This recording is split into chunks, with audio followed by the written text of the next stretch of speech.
Greetings everybody, welcome to G4G on YouTube. I am your host for this video, Napalm Dawn, and today we're going to talk about the new faction that is starting in Marvel Strike Force called the Heroes for Hire. And we're going to discuss how they relate to the Heroes for Hire that we've seen in Marvel Avengers Alliance. So let's go ahead and jump right into it. First, we're going to start with the wiki for Marvel Avengers Alliance. According to the wiki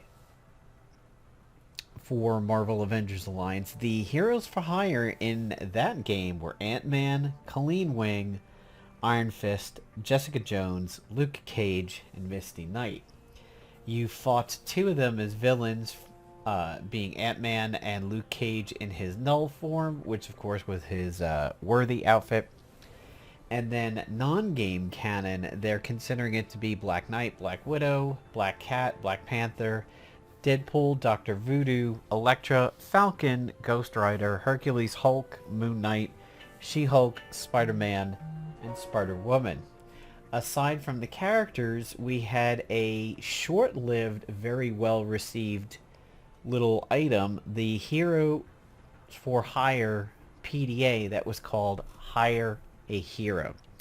So this PDA was the first one of a bunch of summon sticks that were released in Marvel Avengers Alliance back in the day. However, fairly quickly it was nerfed. The Hire a Hero and some of the others that were similar to it, like the let's see, there was a magical one. I don't think it was the... Was it the Bow of Binding? Yes. So this was the second one. The Bow of Binding, which would summon either Dr. Voodoo, Mordo, Strange Magic, or Scarlet Witch once per battle. When that one dropped, both of them, the Bow and the Hire a Hero, took a nerf. So let's see if this one actually mentions the patch notes for it. Preventing all hires to take place in a row. Corresponding action. Yeah. It's not mentioning patch notes, but I do believe it at one point this one actually got nerfed. So if you summoned Luke Cage, you got his ground pound. Iron Fist, you got his Iron Fist. Misty Knight would give you Shut Your Mouth. Colleen Wing would give you the Miedo Massacre, and Jessica Jones would give you Swatted. They were all basically abilities from the actual characters in-game. And when you used it, it just was essentially random as to what you would get. And it started cooldown, so you couldn't use it in the first round, which actually might have been part of the nerfs to it. And it had a one-round cooldown to it, so it couldn't be used multiple times in a particular round, even if you had some ability that would allow you to do as such, like make a quick action, get change, or change something into a quick action, for example. So we're going to first take a look at Colleen, who did not have a uniform. She just was dropped, and then that was it. She was a generalist, low health, low stamina, very high attack, decent defense, accuracy, and very high evasion. She had a passive of Way of the Samurai, and also a passive called Zen Trance. Way of the Samurai gave her a 60% chance to block, taking reduced damage. Zen Trance, chance to perform a follow-up attack after performing a single target attack. After a follow-up attack, debuffs are removed and health is gained, so she would gain a lesser heal, and it could top out at 4 times per round. Unlike, say, Marvel Strike Force, when you have counters and everything, you only have 1 counter per buff, and once you counter, it goes away. So her level 1 gave open wound and pressure points, and then the next attack was stealthy. It made bleeds proc immediately. That's what hemorrhaging would do. All enemies would get removed buffs, and they would get weak point. She had impending Ayajutsu, which was tenderized and wide open. Wide open is more damage from melee attacks. Tenderized is more damage from slashing attacks. She would gain Samurai Spirit for a round. which was a chance to interrupt incoming enemy attacks and counters. And then finally, her last ability was Brutal Strike, Deadly Crits, Exploits Bleeds, and Paragon Exploiter, which would do more damage if people were affected by combo setup, dizzy, exposed, slowed, stunned, or weakened. So that was Colleen. Now we'll go on to Misty Knight. So, of the two that we've talked about so far, or will talk about with Misty, Colleen was relatively decent. She had a pretty decent job on melee teams, and she could cause more bleeds if you stacked her with Black Knight, which would cause slashing attacks to create bleeds and everything, or if it already created a bleed, it would create two. Misty Knight, however, was considered pretty trash. She was not useful at all. I don't know of anybody who built her. I don't know of anybody who ever said she was particularly good ever. And I've always just found her to be extremely lackluster. Low health, decent stamina, very high attack, shit defense, very good accuracy, and shit evasion. So she has no defensive capabilities whatsoever, with both defense and evasion being trash. However, her attack and accuracy are pretty good. She had a passive of Gonna Get You, applies Marked for Revenge when attacked, and Unexploitable, prevents extra damage from attacks that exploit status effects. That is something that showed up later in the game and was really more associated to bosses than actual characters. She was a PvP season reward for the end of season 25. She had Armed and Dangerous, which gave her Foxy Lady 60% chance to perform a second attack when attacking. You gained Perfect Shot on the second attack. She did Pain Train, Target Focus. For Sugar and Spice, she did Hobbled and Fumbling.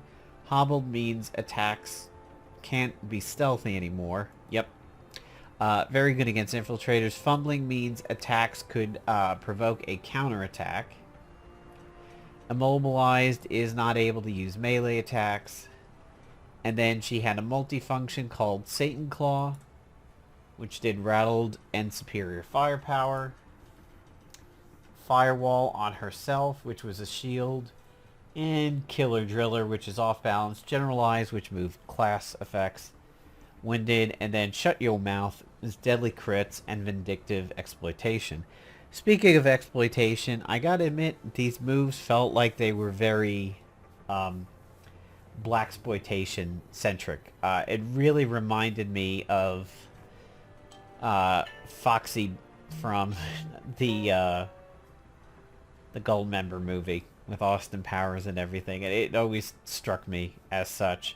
So looking at them in game, we can see that Iron Fist was a Heroes for Hire, and he had his original suit and Heroic Age Iron Fist. These two suits over here, the Bruiser and Scrapper version, were known for being very, very strong. So strong that they eventually had to take a little bit of a nerf. But Hafe was one of the best characters in the game's history because of this uniform. You had Luke Cage, who was absolutely garbage throughout most of the game, got a little bit of a minor rework and got better, but then of course got super better when he became Null. Moving on from there, non-canon, they would consider She-Hulk, Spider-Man, and Spider-Woman, and then we've got a big gap before we really get into other Heroes for Hires. You've got a long set of releases before they would come around and start dealing with that group again. So as we tab on through over here, we'll see that we are still not there yet. Now there is Ant-Man, but to be honest, I didn't know Ant-Man was considered a hero for hire until right before this video. He does have a team up for it, but it is not one that I think anybody ever really pushed towards in game. If you look at Ant-Man and you go to his team up bonuses, he was a heroes for hire. Never really knew that until now. Even when I played this game daily from 2012 to 2016, I don't think I really ever recorded in my brain that he was considered a heroes for hire. I really think of HOH more as the, or HFH, more as the actual like defenders and everything. But there's Misty. There's Jessica Jones, and there's Colleen Wing. For the most part, people didn't really give that big of a shit about Jessica Jones either in this game. She was just kind of very vanilla, not particularly good, as she has been not really much to write home about in most of the Marvel games, with the exception of Strike Force, where she actually does relatively well for herself when she is on a Defenders team. So that's what Heroes for Hire looked like way back in Marvel Avengers Alliance. We got a solid group of them over here. We did get at least 5 mains. I still consider Ant-Man a little weird, but mostly everybody would have said Colleen, Iron Fist, Jessica Jones, Luke, and Misty Knight were the big Heroes for Hire. And we got, of course, the little summon PDA that allowed the agent to summon one of the canon or game canon Heroes for Hire. However, it didn't summon Ant-Man, which further proves my point that this game never really worked up the fact that Scott Lang was a hero for hire. So if we look over here in Marvel Strike Force, what they're considering the Heroes for Hire is only 4 of them. Iron Fist, Luke Cage, Colleen Wing, and Misty Knight. Now what's interesting is you're not getting a nod to Jessica Jones, which is a bit strange. The poor Defenders have kind of been picked apart a little bit. Daredevil has left for Shadowlands. He's now part of the Shadowlands team. And you never really had a 5th for Defenders. Sometimes you had Confenders, you had Spider Fenders, and really the most common one for several years now has been Punfenders, because of his city tie-in. Although definitely for a while, Spider Fenders was pretty strong. Here, poor Jessica doesn't get tied as a hero for hire, and I'm not really too sure why. What is the point of leaving her? I mean, Super Sleuth is not really a team-up that makes any difference in the meta or anything PvP. It was just for the campaign, and kind of really that's about it. So if we remove Super Sleuth from her, why leave her tagged as Defender only when Defenders are getting so gutted? I mean, you're moving Daredevil out, leaving just 3 of them for a team that never had a 5th. So now they're really, really crippled, and now you're really going to split the team apart by making another 4-man team in the Heroes for Hire. So you kind of wonder, where does it leave the poor Defenders? Is this original team that nobody liked at the very start of the game, which all of a sudden coalesced to be the big newbie team that everybody was supposed to get, what's really going to happen to them? But let's take a look at Colleen and Misty Knight, and we will answer that Defenders question some other day. So she has Katana Slash, which applies bleeds. It's kind of what you would expect. On Ward Defense, when this character performs a counterattack or assist, apply 2 bleeds instead. So this is definitely somebody you want to follow up on the ISOs and everything. So similar to how I have my Gamora basically up top over here, is you probably are going to want her to be a striker. Just to continue getting in all those extra attacks. And that's one of the things I like with Gamora being a striker, is she has her follow-up attacks, but then if somebody's debuffed, she gets another attack. So she can hit multiple times, which is really cool. Eventually, the damage goes up. If Misty Knight is an ally, it can't be dodged, which is pretty cool. And then finally, at the end, you get 2 bleeds. Not what I would consider really orange-worthy, but solid. Fearsome Strikes. Attack the primary target for damage and apply a bleed. Pretty cool. This attack gains piercing for each Heroes for Hire. Gain a deflect. On War Defense, this attack targets the enemy with the highest damage instead of the primary ignoring taunt and stealth, and gains focus. If it's an ally in Misty Knight, can't be dodged.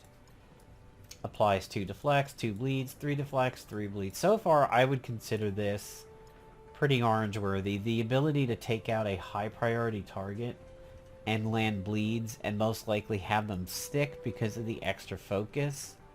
It's really good.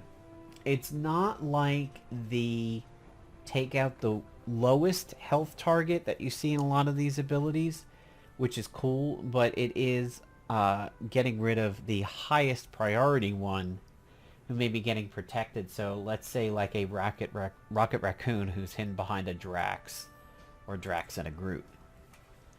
Samurai Flash. Attack all enemies for 80% piercing. If the target is a protector, attack that target for more damage, or attack the target for more piercing, and apply a bleed instead. Always apply heal block to enemies, gain extra focus. Again, if Misty Knight is an ally, can't be dodged. 2 bleeds to a protector, 3 bleeds, heal block for 2 turns. Again, this one seems pretty orange worthy. That's a really nice ability there. I don't know which one you would want to bump first out of Strikes or Samurai Flash, but maybe it's how you think you're going to use her. And finally, her passive, Daimyo Lineage. On the end of any Heroes for Hire ally turn, 25% chance to attack the most injured non-summoned enemy for 100% damage, and piercing for each Heroes for Hire ally. Ignore taunt and stealth, gain deflect. On ward defense, this always attacks. On spawn, on ward defense, if this character has 3 or more Heroes for Hire allies, if health is full and not charged, gain 2... Oh my god. On the end of any turn, if charged and below 50% health, lose a charge, clear all negative effects, heal for... My god. This is the immortal Colleen that people have been talking about. On turn, gain deflect and apply assist now to Misty. For an enemy death, if this character has 2 more Heroes for Hire allies, apply offense. Wow. And then finally, at level 5, 100% damage to the most injured enemy while this character has deflect. Gain 100% chance to counterattack and 20% block him out. I would say that if you are using Colleen on a ward defense, that Daimyo Lineage probably would be the one you would want to orange up first.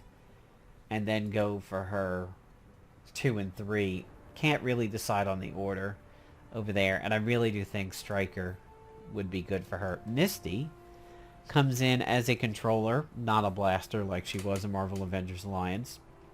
Still very Foxy Brownish from Austin Powers. Bionic Pummel. Attack the target. If Colleen is an ally, can't be blocked. Defense down, defense down, defense down. Always apply defense down, apply offense up to a random Colleen Wing ally. So, pretty solid. Again, doesn't seem super orange worthy, but, you know, you'd want to get it there eventually.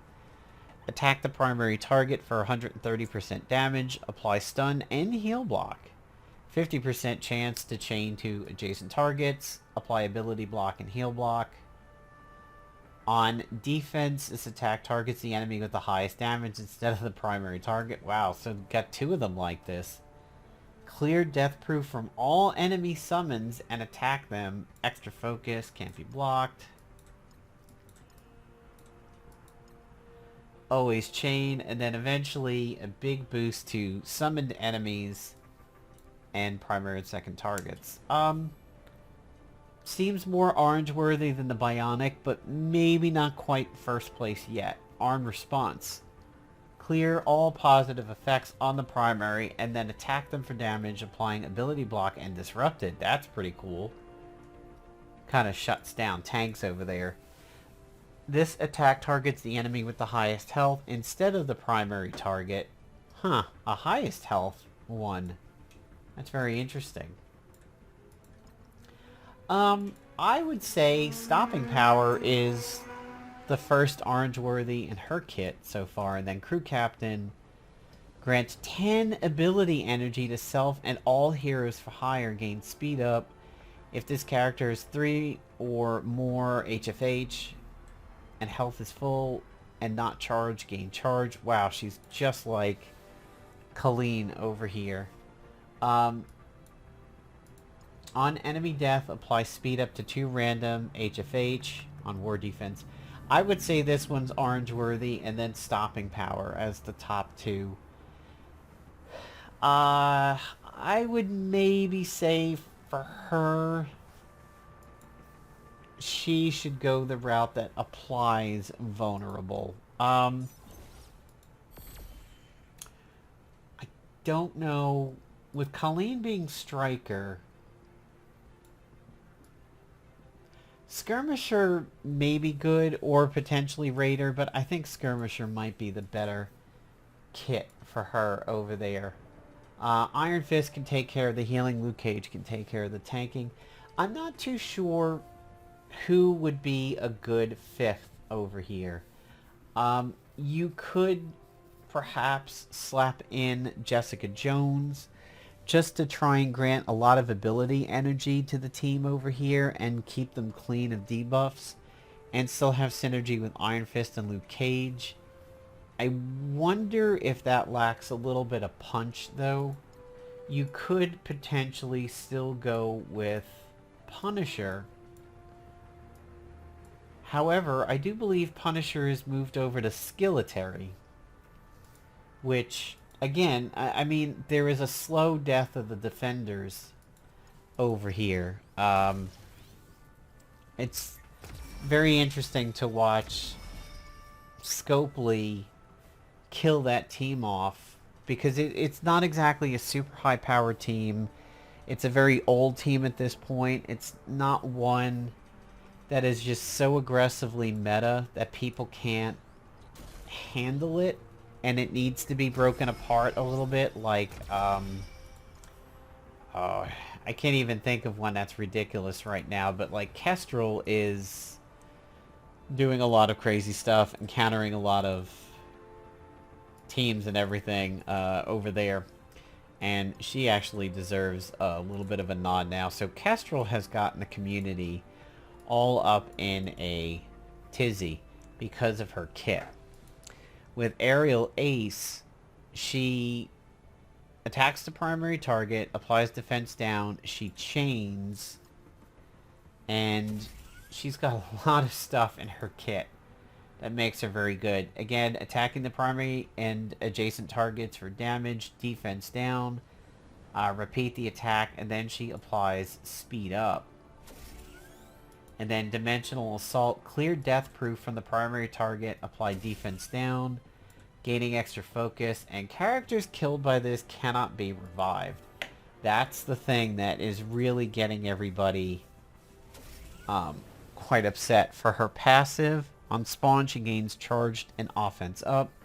She heals herself and clears negative effects. If charged and any enemy is attempted to summon or clone this match, clear the charged. During an ally turn, if an enemy with defensive down is attacked, attack the most injured enemy. And she gains max health. If at least one ally is Cosmic or Nick Fury, she gains health, Nick Fury gains health. And while this character has charge, enemies cannot summon or clone. I mean, it's been called a foil to Doctor Doom.